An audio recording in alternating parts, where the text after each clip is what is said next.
আজান দিতেছে এখন, জোহরের নামাজের আজান।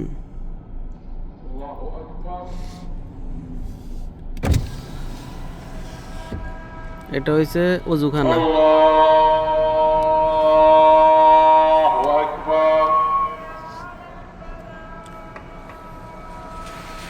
লা ইলাহা ইল্লাল্লাহ।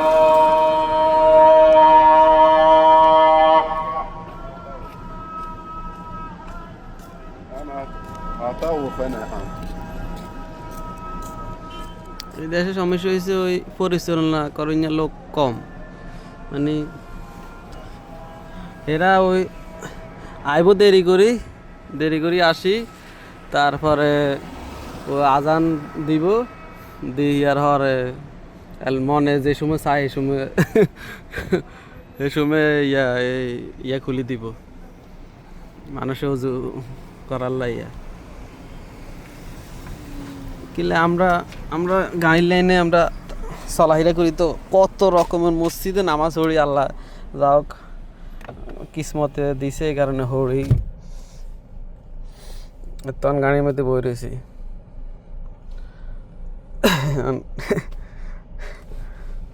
ওই পাকিস্তানি একজন ওই হিন্দি বই রয়েছে, এই ইয়া খুলবে আল্লাহ বলতে, কতক্ষণে অজুখানা খুলবো, অজু করব, এটা আর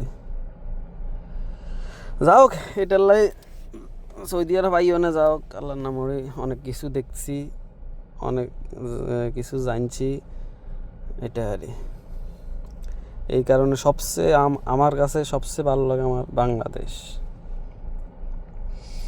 বাংলাদেশের সিস্টেম ঠিক আছে।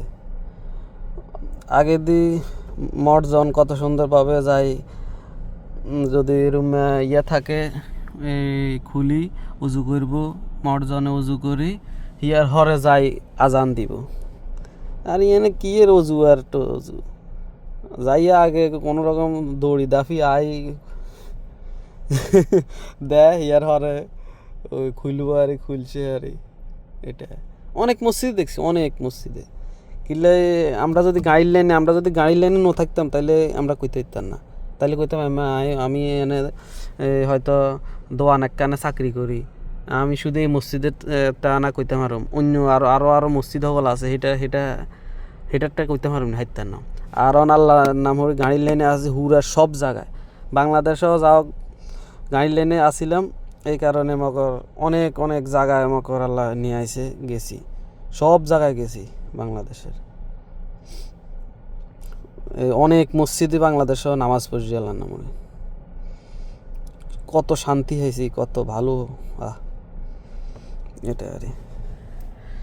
তারপরে গাড়ির লাইনে আসছিলাম, তো গাড়ি যাইতো না, তো আল্লাহর নামে কতক্ষণ বইব কোরআন শরীফ হসি, ইয়ার মধ্যে বইব অজু টজু করি যাওক আগে ভাগে। আর ইয়ানে মানুষের তো কাজ করে কত কষ্ট করি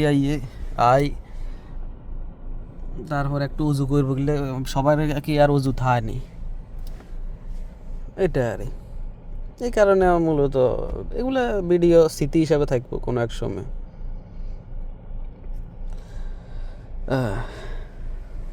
যাওক, তো ভিআইপি করিম শিফন ভাই ভালো থাকিয়েন, ঠিক আছে? এটাই কিলে এদেশে এমনও মসজিদের ইমাম সাহেব দেখছি ফোম শেভ করেন না, কিলে এরা যারা দেখে না হেরা কইতে দিত না, যারা সৌদি আরব আছে এরা কইতে এরব। তারপরে আমাদের কোম্পানিতে একজন চাকরি করে, হাতন হুজুর আইন চাকরি করে, দাঁড়িয়ে আছে হরে। আমি হাতনরে কইছি, কই আর নে দেখছেন নি, এই আমাদের রুম হয়েছে বিল্ডিং মসজিদে, দুই সাইডে দুইয়ান মসজিদ। তো ধনোয়ানের ইমাম সাহেব একজনের বয়স আর মনে হইব কমের পক্ষে নিচে 60 বছর হইব, নিচে আর উপরে হয়তো 70 বছর হইতে পারে, হোম শেভ করে। তারপরে আরব কানের হে রইব আর মনে 50-এর উপরে 52-55 এরম হইব হেরো তো আমাদের এই হাসান ভাইরে কইছি কই আনে ভাই দেখছেন নি যাওক এরা এরম আর আমাদের দেশে হইলে